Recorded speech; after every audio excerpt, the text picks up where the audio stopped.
Good morning mga igan, mga ka-farmers. Kailangan po natin mag vlog muna dahil para hindi tayo alisin ni YouTube. Tatanong lang po ako. Ako po ay may alaga ditong kuniho, rabbit. Namatay po ang kanilang ina. Ayan po sila oh. Ayan. Kumakain na po ito. Pinapakawalan ko nga po para kumain sila dyan. Ayan po. Kumakain po yan ng mga damo oh. Saka page. Anong klase pong rabbit yan? Bakit brown?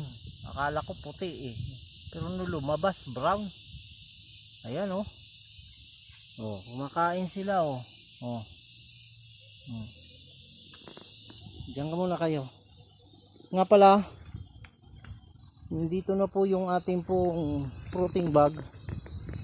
Order po ito sa akin. Nauna muna yung 30 piraso lang muna. Ayan. Ayan, ginagatungan ko po sa 9 hours pala ito na lulutuin. Ayan na. Ayan. Sarap ng buhay dito ah. Oh? Kita nyo yung paligid oh. Yung puti doon sa bundok na nakikita nyo, puro tubig yan. Galing din doon sa taas. Malapit na yan sa Binggit. Ayan. Sariwang sariwa ng mga dahon, luntian. Ayan guys, dito ang ginagawa ko dito ngayon. Ayun, kumukulo na.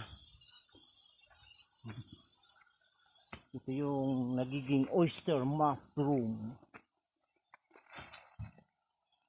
Kumulo na siya.